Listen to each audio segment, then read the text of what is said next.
Hi, welcome to The Mill, a podcast brought to you by Mill & Co. We're an advertising collective specializing in strategy, creative ideation, and execution. I'm your host, Rachel Ballatori, the founder and CEO of Mill & Co.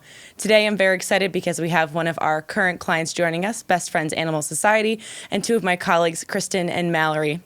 Mallory and Kristen work for Best Friends Animal Society, which is a leading animal welfare organization to end the killing of dogs and cats in America's shelters by 2025. Founded in 1984, Best Friends is a pioneer in the no-kill movement and has helped reduce the number of animals killed in shelters from an estimated 17 million per year to around 625,000. Best Friends and Mill & Co. have been working together on digital content for about 2 years now, which has been a wonderful partnership. And with us again is Kristen Sugg, Communications Manager, and Mallory Kerley, Communications Strategist. Kristen's been with Best Friends for 1.5 years, has been in the marketing and PR world for over 20 years, focusing on brand strategy, promotional campaigns, and events. Mallory has been with Best Friends for 2 years and has spent her entire career in the nonprofit sector. Ladies, thank you both so much for being here today. Thanks for having us. Absolutely. All right. Let's dive in. I have some questions for both of you about the nonprofit sector, COVID, how things have impacted you as a business. To start, obviously COVID-19 has been incredibly impactful for a lot of people, positively, negatively, a little bit indifferent. I want to know for you as a nonprofit organization, what was the largest impact that COVID-19 had on Best Friends, and what did you do to overcome it? Yeah, I would say the silver lining with COVID was animal welfare. We had in Atlanta, we have 5 different program cities, and just Atlanta alone, we had about 25 fosters, and it increased 75% within a month of our call for fosters in March, because all of us had to close our center doors across the country and put all the animals in foster care. And across from LA to all the way to New York, it was an abundant, overwhelming. We had more requests to foster. We had more foster applications than we did animals. It was definitely the silver lining. That's amazing. I love to hear that. As a rescue dog mom myself, I don't know what I would do without my little boon. And it's great that the work that you're doing. I mean, it is. His mom was pulled out of a kill shelter, not even knowing that she was pregnant, and a few months later, she had 9 puppies. So it's the work you're doing is absolutely incredible. Mallory, what have you experienced as far as challenges or successes during the COVID-19 pandemic? Yeah, I mean, I would echo what Kristen said, is that we just saw an overwhelming response from people who wanted to help and get involved, people who are now working from home, who maybe never thought they had the time to foster or adopt before, were coming out in droves and just asking, can I take a kitten? Can I have a dog just to keep for what we thought was going to be a couple weeks, which turned out obviously to be way longer. But those people were now engaged with us. They took the time to take an animal into their home or spread the news about what shelters needed on social media, just any way that they could help. And I think for all of us working in the industry, it's just really amazing to see people who may be experiencing hardships for themselves, just putting it all out there and still willing and wanting to help the animals who are still in need. I'm based out of New York, and our center emptied in a day. And we had just done a transport of dogs from the South the day before. And so I actually got the opportunity to foster for the first time myself. We grabbed a puppy out of our veterinary partner here on Long Island, and I convinced my husband it was an emergency and we needed to take this puppy who had nowhere else to go. So it was really a wonderful experience for myself, my husband, my 2 kids, my dog for the most part. But yeah, just people coming out in droves. I know that I could never foster. And it's not because I wouldn't want to. It's because I'd have 47 dogs. And in 715 square feet, it's just not feasible to have more dogs than carpet. So I love that you've done that. I love that there are people out there that foster. And I will always be a rescue mom. But yeah, I don't think I could ever give them up.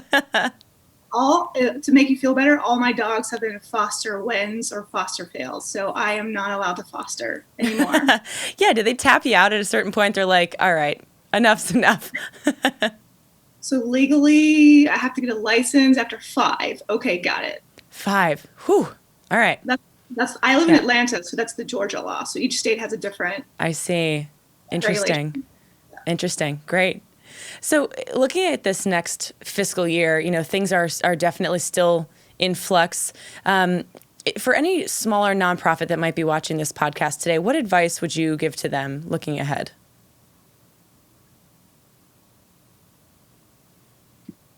I would say just keep pushing. I think people realized how easy it is to help and how easy it is to get involved, and it doesn't always involve taking an animal in. And so if you're a small rescue, reach out to your community. Best Friends is really focusing on community supported sheltering. So we know that no one organization can save them all on their own. It takes a community effort. It takes every single person buying into that no-kill movement and working to save every homeless pet. So I would say just utilizing all of their resources, their networks, friends of friends of friends of friends, and getting people to spread the word and being clear about what it is that you need as well. That's really important. Just to add to all the good advice that Mallory gave, I would also say, just like, what was I going to say? Now I blanked out. Take. I had a really good thing that I was going to add on to what you just said. Oh my goodness. You know what? She gave such good advice, Kristen, that I think it's okay. That's Mallory. That was a great in summary. But Kristen, I will kick it over to you. You and I have been working together on a campaign around big dogs, which is launching very soon in the next few weeks here. And as you know, of course, and for anyone watching, Mill & Co. and Best Friends Animal Society partnered about 2 years ago and ran a very successful campaign called the My BFF Has Paws campaign, which was a blast to shoot and to run. Kristen, how would you say that the Best Friends marketing strategy has shifted over the last 5 years? And then as a follow-up question, where do you see it going in the next 5?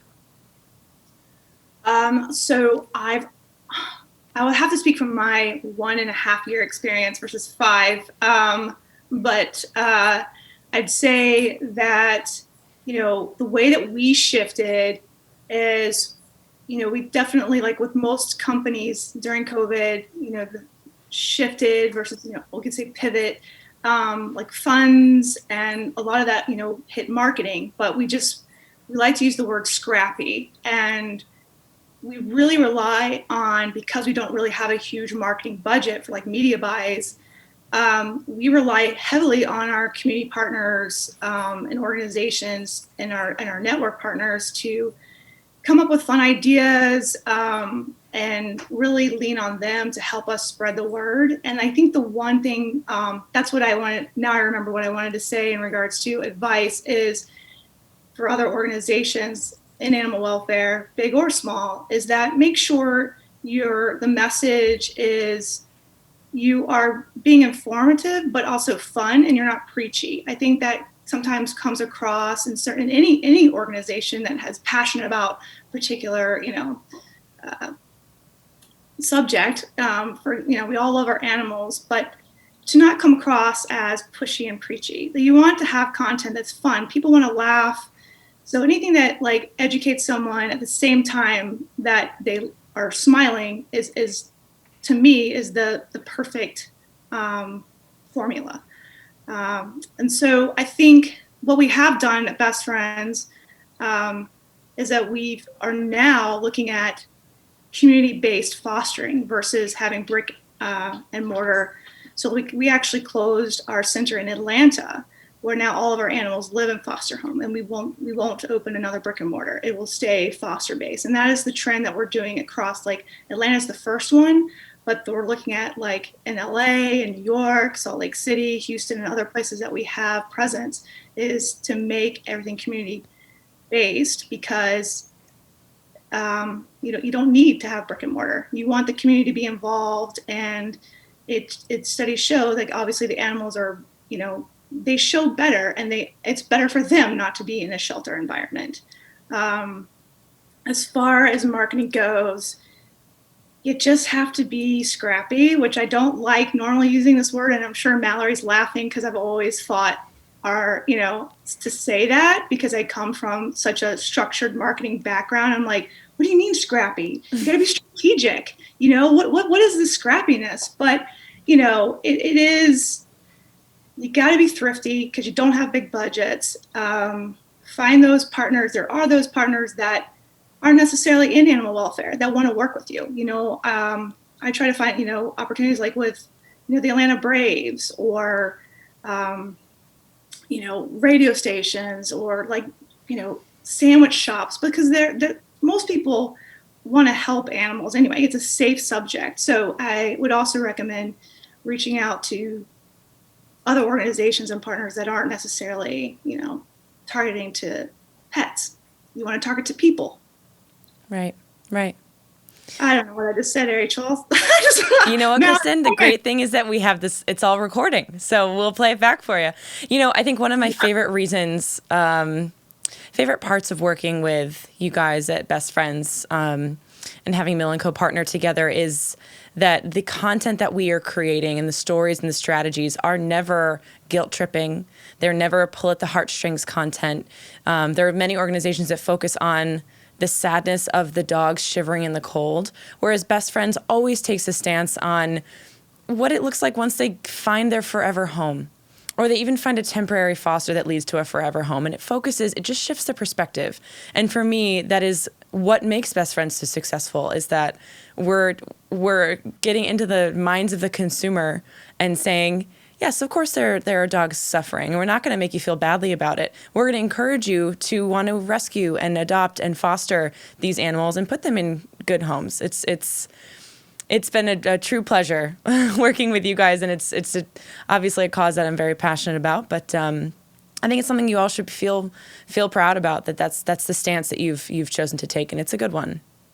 Yeah, I was actually going to add that. In terms of our marketing strategy in the past, it's always been the positive. Best Friends really prides ourselves in happy images, loving images, not showing pets behind bars, but pets being hugged and smiling. And so that really separates us, I think, from a lot of other groups. And it's a very strong central message that we have always focused on, and we will still keep focusing on that. We never want to guilt people into, giving or getting involved. We want them to feel good about it. And the way that we do that is to show how positive animal welfare can be. We also don't, vilify public shelters. We don't make people feel bad about their situation if they have to maybe relinquish or rehome one of their pets.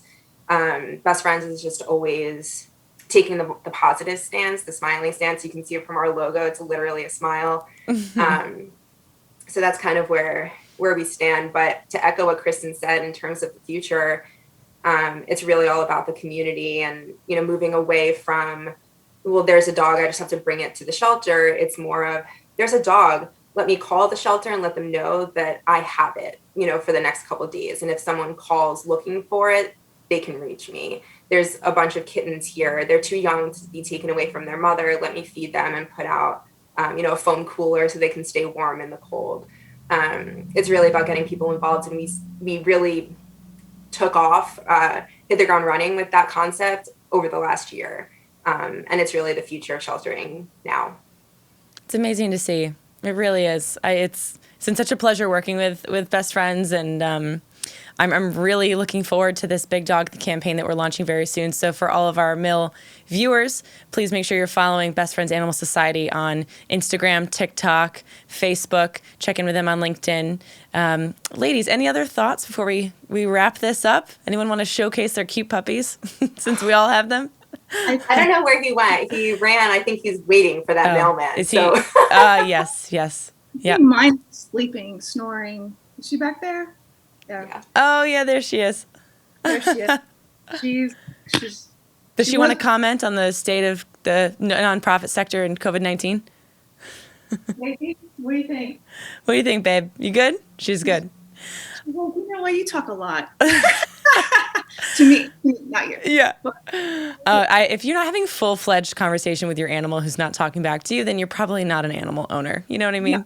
All right, Kristen, Mallory, thank you both so much. It's been a pleasure working with you and to see you. Thank you for being on our show. For all of our viewers, please check us out on LinkedIn, Facebook, and Instagram for more Mill content. Until next time, thank you guys. Thank you. Bye-bye. Thank you.